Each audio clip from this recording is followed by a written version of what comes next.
cuma WCC Balkis yang hidup sampai sekarang.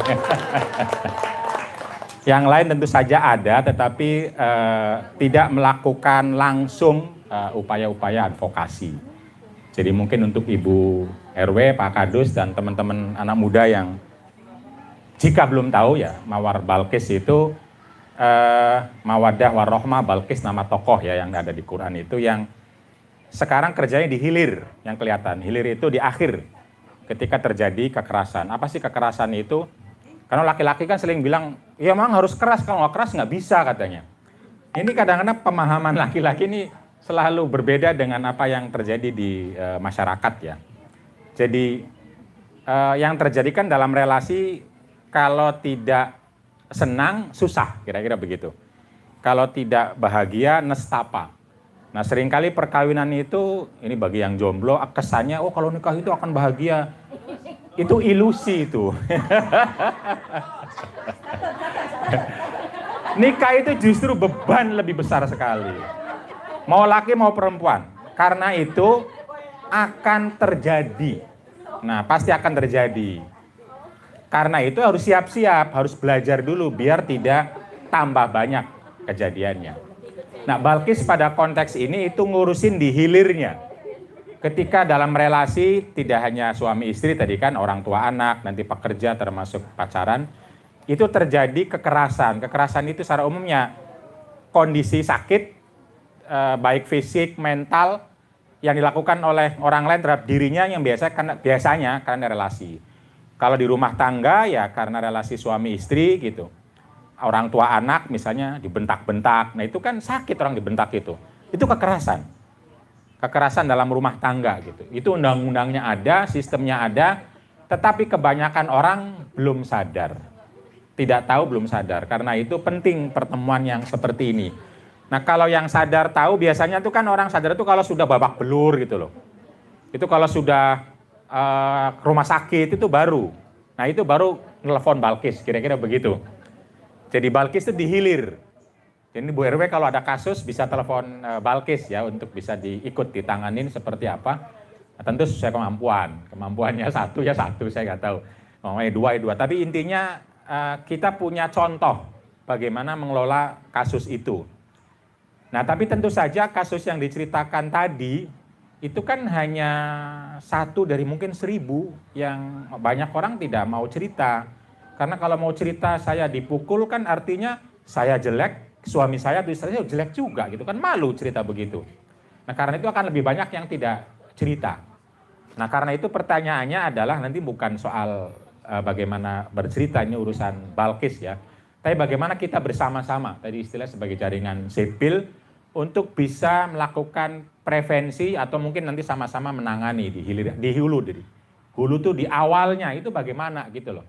Di awalnya bagaimana sih gitu loh. Sehingga kemudian itu tidak banyak terjadi kekerasan. Jadi orang itu kan menikah pengennya kan bahagia. Pengennya. Ya ayo dibentuk sejak awal gitu loh. Itu bagaimana membentuknya. Lalu diproses bersama. Kalau terjadi seperti apa? Nah itu yang mungkin bisa kita lakukan bersama yang tadi disebut oleh Mbak Dian sebagai relasi. Salah satu ya. Karena kalau di masyarakat kan biasanya mikirnya itu ya dia itu jadi korban kekerasan karena ada yang bilang tadi genit. Wah genit sih dia gitu. Padahal yang tidak genit juga terjadi kok. Banyak santri yang udah tertutup, itu diperkosa oleh kiainya sendiri. Itu kan banyak kasus begitu itu. Artinya genit itu kalaupun iya, itu bukan yang utama bisa jadi. Apalagi kita sering didengarkan oleh nyanyian Iwan Fals apalagi kan. Salah sendiri kau cantik katanya. Jadi cantik itu salah. Kayak itu temen kan. Nanti jelek juga salah katanya. Jelek amat kamu gak laku-laku. Jadi ini cara pandang ini membuat lalu kekerasan itu tidak bisa tertangani karena akan disalahkan tadi korbannya. Padahal pelaku itu punya andil banyak, besar bahkan bisa jadi untuk terjadinya kekerasan. Jadi ada banyak cara pandang yang terjadi di masyarakat, itu biasanya cara pandang itu tidak membantu untuk mengurangi gitu loh, mengurangi atau memprevensi tadi. Jadi dia menjadi nyanyian, menjadi hiburan, menjadi apa lagi, joke, tapi tidak membantu gitu loh. Misalnya dia perginya malam-malam sih gitu. Padahal banyak yang pergi siang juga terjadi gitu loh. Lalu malam dijadikan alasan, kalau malam kan lalu kesannya kalau gitu jangan ada malam. Kan nggak mungkin gitu loh, nggak mungkin. Lalu apalagi ya yang sering diceritakan, karena pakaian misalnya gitu loh. Padahal banyak juga yang berpakaian rapat dan juga terjadi gitu. Nah itu yang sering ya tentu saja. Lalu ada yang mengatakan ya karena dianya nggak bisa karate kan takut suaminya untuk belajar karate semua aja katanya. Nah itu salah satu juga kan. Tapi kalau istri yang bisa karate nanti rumah jadinya ring tinju nantinya tuh. bukan suasana. Jadi artinya oke lah misalnya memperkuat diri untuk bisa karate. Tapi kapan nanti karate digunakan kan kalau nggak terjadi akan suami akan dijadikan sparring partner gitu loh. Terus suatu saat karena nggak dipakai-pakai ya dipukul aja. Jadi cara pandang ini juga saya kira bahwa kita memperkuat diri itu penting, iya penting. Nah itu yang berkembang banyak di masyarakat ya, kita penting untuk, orang bilang kan begini kan, karena ekonominya rendah misalnya, atau karena nggak bekerja, betul, tapi banyak perempuan yang bekerja gaji besar. Vena Melinda, Vena Melinda, kaya raya, itu sampai berdarah-darah hidungnya. Artinya itu saya nggak mengatakan bukan itu ya, tapi itu salah satu mungkin ya, salah satu. Karena itu kita harus banyak berpikir terus untuk bersama-sama kira-kira apa yang paling mungkin. Nah itu cara pandang istilah Mbak Saadanya kritis. Kalau yang bilang karena cantik itu cara pandang naif istilahnya. Naif itu menyalahkan sesuatu yang nggak bisa kita ubah. Oh takdir sih. Kalau orang klien ya memang begitu gitu. Nah itu takdir namanya. Kalau gitu harus berubah jangan jadi orang Saudi misalnya. Nah itu menyalahkan takdir yang kita nggak bisa karena malam misalnya. Itu istilahnya naif. Nah kalau yang kedua itu yang mengatakan karena kitanya lemah, kitanya ekonominya rendah, misalnya kitanya nggak belajar, itu istilahnya rasional. Istilahnya. Nah kalau kritis itu menggabungkan itu semua termasuk tadi sistem, kultur nanti ya, undang-undang. Undang-undang juga tidak sendirian, tidak utama, karena undang-undang kalau nggak dipahami kan nggak ada gunanya juga. Nggak diterapkan, apalagi salah paham. Jadi yang paling mengena pada diri kita semua adalah soal relasi. Yang paling mengena ya pada kita semua, karena itu ada di diri kita semua. Relasi ini masuk dalam sebuah sistem yang nanti di sosial ada, di keluarga ada. Nah relasi itu ya sejak kita berhubungan dengan orang. Sejak kita berhubungan dengan orang, itu kita punya relasi. Nah relasi inilah yang diharapkan sejak di hulu, itu sejak awal kita punya cara pandang lalu perilaku yang menjadi pondasi agar tidak terjadi kekerasan. Atau kalau terjadi kekerasan bagaimana melakukannya. Itulah yang kemudian saya istilahkan dengan istilah relasi mubadalah atau relasi kesalingan, kerjasama. Jadi ketika kita berelasi, yang pertama kali adalah apa cara pandang kita terhadap diri kita dan orang yang kita berelasi itu. Memandangnya gimana? Apakah memandangnya saya kan nggak tahu apa-apa, dia kan hebat. Nah itu tanda-tanda Anda akan jadi korban. Kalau Anda sudah merasa, saya nggak ngerti apa-apa, saya nggak tahu apa-apa, saya nggak bisa apa-apa, Anda akan ditipu nanti. Anda akan mudah terpikat, terpesona. Ketika mudah, lalu dianya jahat, maka dia akan gunakan, Anda akan menjadi korban. Itu yang banyak terjadi ketika media sosial. Anda kenalan media sosial, terpesona, wajahnya seperti orang Korea, gitu. Padahal menipu semua. Begitu ketemu, klien juga orangnya ternyata. Itu banyak orang terpesona di medsos, begitu ketemu nggak jadi itu nikahnya atau hubungannya. Nah, ini kan banyak. Nah itu karena Anda sejak awal sudah memposisikan diri sebagai orang yang saya siapa, saya nggak terlalu cantik, saya nggak terlalu ganteng, akhirnya Anda akan mudah ditipu dan itu akan dimanfaatkan oleh orang yang punya pikiran jahat. Itu relasi. Atau sebaliknya, Anda merasa Saya kaya, saya hebat, saya kuat, saya pintar. Itu titik pertama Anda akan melakukan kekerasan. Melakukan kekerasan.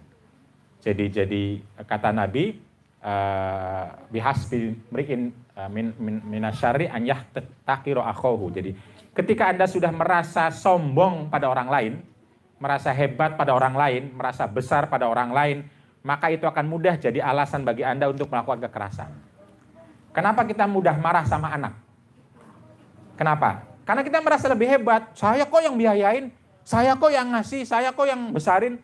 Maka Anda gampang marah sama anak. Tapi anak marah sedikit, nguntap, durhaka. Ibu marah itu mendidik gitu loh. Kalau lagi marah sama anak itu kan ibu ya harus marah, kalau enggak disiplin gitu. Nah itu cara pandang begitu membuat kita akan mudah marah gitu loh. Orang tua, ayah juga sama. Jadi kalau ayahnya belum bangun subuh, itu alasannya kan, ya kan lembur tadi malam, gitu loh. Tapi begitu anaknya nggak bangun subuh, anak ini sudah sekolah, nggak ngerti-ngerti, bangun, ditarik, disiram. Nah itu cara pandang begitulah membuat kita orang tua melakukan kekerasan. Karena itu kalau Anda berelasi nanti dengan pacaran, dengan orang tua, itu lihat relasi seperti itu, jika itu terjadi maka potensi kekerasannya tinggi. Jadi kalau Anda punya pacar yang seperti itu langsung Anda end. Gitu. Kalau enggak itu potensi. Itu potensi. Kecuali di kursus di Mubadalah sama dulu. Kursuskan dulu. Jadi kalau ada cara pandang Anda kalau oke lah semua orang pasti punya. Kan begini, setiap orang itu pasti ya dalam sisi tertentu lebih rendah, itu biasa. Sisi lain lebih tinggi. Itu biasa, tapi cara pandang pertamanya jangan gunakan rendah tinggi itu sebagai alasan untuk berelasi. Gitu. Kalau untuk alasan berelasi maka Anda bisa pelaku atau korban.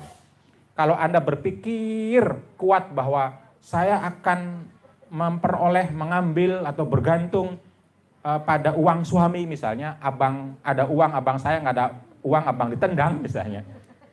Itu juga Anda mungkin jadi pelaku atau korban gitu loh. Hal yang sama ketika seorang laki-laki berpikirnya hanya cantik saja misalnya, sehingga lalu terpikat, lalu bersedia mengeluarkan apa saja, maka dia bisa dikuras sama istrinya itu. Sehingga akhirnya tidak bisa apa-apa. Nanti kalau istrinya tiba-tiba jatuh, kedungsuk, burak semua mukanya, itu selesai tuh cerita nikahnya. Burak, ngerti gak burak? Burak rantak. Nah itu akan selesai. Nah karena itu perlu diperkuat relasi itu, perlu diperkuat. Karena itu kenapa ada istilah tadi mawaddah warohmah. Jadi mawaddah itu kata Mbak Roha adalah rasa cinta yang membuat Anda ingin bahagia. Nah itu mawaddah. Jadi Anda mencintai istri atau suami Anda karena Anda merasa, oh enak ditraktir, oh enak diajak, oh enak dilindungi, oh enak dikasih, oh saya seneng kalau deket sama dia. Kalau sama yang lain, ngeri gitu loh. Nah itu mawaddah. Tapi kalau Anda deket sama dia sudah bosan, itu mawaddahnya nggak ada tuh. Sama suami, sama istri, ini deket-deket banget, apa sih gitu. Sudah hilang rasa mawaddahnya, tanda-tanda Anda harus masuk bengkel Mubadalah. Jadi kadang-kadang kalau lagi jauh-jauh teleponan, begitu deket pungkur-pungkuran. Nah itu mawaddahnya hilang atau kurang. Cepet telepon Balkis. Itu tanda-tanda nanti, tanda-tanda akan menjadi pelaku atau korban. Karena itu perlu dibengkelkan. Itu perlu dikelola lagi. Karena kalau sudah jadi suami istri, kalau nggak dikelola, ya ngapain gitu loh. Lalu orang berpikir, enggak kalau si dia lebih baik, rumput tetangga lebih hijau. Bohong. Kalau Anda nikahi sama saja itu. Sama repotnya, sama susahnya, sama baunya, sama menyusahkannya, sama marah-marahnya, sama aja. Itu karena jauh aja sepertinya.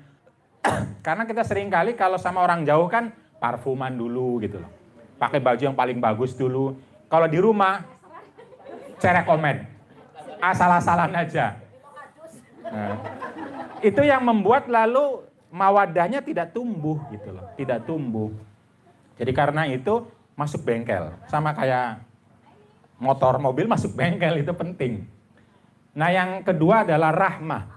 Nah kalau rahmah itu adalah rasa cinta yang mendorong amah. Motor, mobil masuk bengkel itu penting. Nah yang kedua adalah rahmah. Nah kalau rahmah itu adalah rasa cinta yang mendorong Anda untuk berbuat kebahagiaan pasangan Anda. Ini juga penting, karena kalau tidak ada rasa rahmahnya, maka Anda akan menjadi orang yang egois. Nah kalau egois terus, ya pasangan Anda akan menjadi lilin yang akan menghancurkan dirinya lalu selesai. Dan ini tidak relasi yang mubadalah. Nah karena itu harus dua-duanya, mawaddah dan rohmah. Dengan cara pandang tadi, sama-sama mulia, sama-sama penting, sama-sama baik, sama-sama maslahah. Nah bahwa pada prakteknya nanti, itu ada yang lebih lemah, ada yang lebih kuat, ada yang lebih kaya, ada yang lebih pintar. Itu harus dikelola dengan cara adil. Nah istilahnya, martabah terus adalah. Adil itu artinya sama-sama tahu diri, yang lebih pintar digunakan ilmunya untuk mengajarin yang tidak tahu. Jadi jangan sebaliknya, gitu loh. Punya ilmu untuk menipu pasangan sendiri atau orang lain. Jadi kita tahu misalnya masakan ini tidak baik bagi pasangan kita. Itu malah kita bilang, oh kita kasih aja, biarin dia sakit, biar kita bisa kemana-mana. Gitu misalnya. Nah itu kan Anda berarti tidak punya mawaddah dan Anda tidak punya adalah. Nah begitupun nanti kalau Anda punya uang. Kenapa sekarang katanya banyak sekali gugat cerai? Perempuan yang menggugat. Karena perempuan diajarin oleh laki-lakinya, ketika laki-lakinya punya uang, laki-lakinya pelaku kekerasan. Pergi seenaknya. Nggak boleh ditanya kan, kapan datangnya. Nah begitu gantian perempuannya punya uang, ya gantian dong gitu loh. Saya yang marah-marah, saya yang nyuruh-nyuruh gitu. Nah ini yang namanya tidak adil, karena uang digunakan untuk melakukan kekerasan. Bisa jabatan, bisa usia. Nah laki-laki seringkali, tidak semua laki-laki ya, kecuali yang di sini mungkin. Laki-laki seringkali berpikirnya itu kan semakin tua dalam tanda kutip akan mencari kalau istrinya meninggal. Itu yang unyus, yang kinyis-kinyis katanya. Yang remaja baru dewasa cantik. Sehingga aman di body katanya. Sehingga ketika umur 60 atau 50, itu carinya yang umur 20. Itu asumsinya nanti yang dewasa akan mudah mengontrol yang remaja. Itu asumsinya. Tapi dia tidak tahu kalau nanti dia berumur 80, istrinya umur 30 gantian nanti. Yang akan membohongi adalah istrinya. Yang akan menguasai hartanya istrinya. Kenapa? Ya kan tidak adalah tadi. Sejak awal cara relasinya udah begitu. Suaminya mencari yang gampang dibohongin, istrinya paham, begitu besar dia bohongin. Jadi kalau lagi relasi akan ngomong ke istrinya, kamu dasar masih usia kecil, masih remaja, nggak ngerti ini aja. Nanti besok berikutnya sama tuh. Dasar tua bangka suaminya sendiri. Minum jamu aja nggak bisa-bisa. Itu akan begitu nanti. Karena sudah belajar, nah gugat cerai terjadi, itu karena memang cara berelasinya tidak sehat sejak awal. Jadi bukan karena istrinya kaya gitu loh, bukan. Karena banyak istri kaya yang tetap langgeng. Atau kalau kita contoh Nabi Khadijah misalnya, kan baik-baik saja. Jadi bukan karena kekayaan, tapi karena cara pandang pada kekayaannya salah. Gitu kira-kira. Jadi pertama adalah perlu memandang secara sama-sama mulia, itu martabah. Yang kedua, ketika ada kelebihan, apapun ya, karena pasti ada. Jangan merasa diri itu merasa paling nggak tahu, nggak ngerti, itu juga salah di awal. Paling tidak itu kan misalnya ya ada banyak yang diketahui, dimengerti oleh istri yang tidak diketahui oleh suami. Begitupun sebaliknya, dalam hal apapun. Nah itu biasanya tanpa sadar suami maupun istri akan digunakan tuh untuk mengomelin suaminya atau istrinya. Nggak ngerti-ngerti, nggak bisa-bisa, gitu aja. Nah itu contoh bagaimana kita menggunakan apa yang kita tahu untuk melakukan awal dari kekerasan itu. Bisa jadi istrinya tidak lebih pintar, tidak lebih kuat gitu. Tapi kalau relasinya begitu akan dia gunakan gitu. Apalagi kalau punya gitu loh, kalau punya mau suami mau istri akan sama saja. Karena itu penting, pertama martabah, kedua adalah, yang ketiga adalah maslahah. Maslahah itu ya sama-sama berembuk lagi, berpikir lagi, apa sih tujuan berkeluarga ini misalnya. Mau apa sih kita ini? Kita kan pengennya maslahat kan. Kalau maslahat ya ayo dua-duanya bergerak bersama. Karena kalau nikah itu hanya karena saya menikah karena setiap saat ditanya terus, terutama tiap hari raya, kawin belum, yes kawin baiklah. Nah itu artinya kita nggak punya tujuan. Tujuannya ya hanya ngeneng-ngeneng mertua, ngeneng-ngeneng orang tua gitu loh. Selesai menikah sudah. Nah ini tidak ada. Nah karena itu kalau sudah kadung menikah ya ayo dibicarakan. Kita mau kemana ya? Kita pengen apa ya? Kamu bisa apa, saya bisa apa? Ayo kita wujudkan agar mawaddah dan rohmah. Yang saya inginkan dapat, yang kamu inginkan dapat, mari kita kelola bersama. Nah jika cara pandang relasinya seperti itu, insya Allah kalau Mbak Ruha pengennya korban tidak ada, nggak mungkin. Karena manusia kapanpun pasti punya ego. Dan ego itulah yang membuat seseorang jadi korban maupun pelaku. Tapi setidaknya akan mengurangi. Dan mengurangi dari sisi kuantitas maupun kualitas. Jadi kalau dulu misalnya yang lapor ke Balkis itu adalah pelaku kekerasan fisik. Tempeleng, hancur, lebur misalnya. Sekarang kan sudah berubah ke psikis misalnya gitu loh. Itu mungkin bisa. Nah kalau hulunya itu dikelola dengan baik, cara pandang, kemudian ya mari kita juga sama, jangan mudah terpancing sama cinta, nah remaja tuh terutama nih. Cinta itu ilusi lagi-lagi. Karena kalau hanya cinta itu kita akan jadi budak. Bucin itu betul-betul membuat kita bersedia menjadi apa saja. Itu problem itu. Nah kita kan harusnya bukan bucin dalam arti budak cinta kalau kata Gus Idris, tapi bucin itu bumi cinta. Bumi cinta artinya kita semai bareng gitu loh. Bukan Anda saja yang merasa cinta banget, dianya nggak jelas, akhirnya ATM silahkan. Gitu loh. Waktu silahkan. Kalau Anda relasinya begitu, N langsung gitu. Anda akan jadi korban, betul. Tetapi kalau mau ya dilihat apakah betul dia juga cinta gitu. Minimal komitmen, nanti komitmen seperti apa. Jangan menggunakan katanya cinta, kok dicium nggak mau. Nah itu juga sama itu. Itu cara pandang yang awal dari kekerasan. Mungkin sekarang cium, besok hubungan seks. Dan setelah hubungan seks Anda hamil ditinggalkan, pasti ditinggalkan. Sekalipun dia kiai, ustadz, ketua RT, ketua RW, jangan percaya.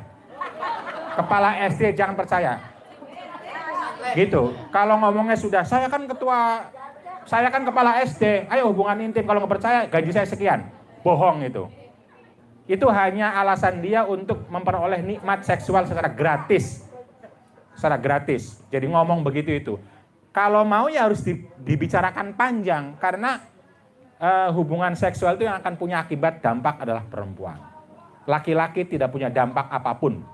Dia bisa sekarang hubungan seksual, bisa mencari perempuan lain, pergi ke seenaknya. Perempuan tidak bisa. Karena tidak bisa, maka tentu harus banyak menjaga diri dibanding laki-laki. Dan laki-laki harus dikontrol lebih banyak. Jangan banyak keluar malam laki-laki ini. Atau apapun itu, mari kita bersama-sama ngelihat perempuan kita, laki-laki kita, anak kita, ayah, ibu kita, saudara kita, agar jangan punya relasi yang toksik istilahnya. Toksik itu tidak sehat. Tidak sehat itu membuat Anda jadi pelaku atau korban. Karena nanti akan berakhir di Balkis, kepolisian, rumah sakit. Bahkan ada yang kuburan kan. Banyak yang sampai ke kuburan. Itu disiram oleh seniornya sendiri. Dengan bensin dibakar oleh orang tua, oleh macam-macam gitu. Nah itu karena relasi yang toksik itu. Nah karena itu ya mari kita bersama-sama menumbuhkan sebuah relasi yang mubadalah, yang kesalingan, yang kerjasama, yang titik poinnya adalah, oh kalau ini baik, ya ayo kita kerjakan bersama, rasakan bersama. Kalau buruk, ayo kita hindari, jangan ada yang jadi pelaku maupun korban. Kira-kira begitu, tadi kata Alif namanya siraman kasih. Sesungguhnya yang lebih penting adalah siraman jasmani. Nah, mudah-mudahan ini cukup menjadi awal bagi siraman jasmani. Nanti ke depan kita akan bersama-sama minimal sebagai individu di hulu membantu agar tidak begitu repot Balkis. Karena kalau sudah di hilir, itu kata Mbak Ruha biayanya besar.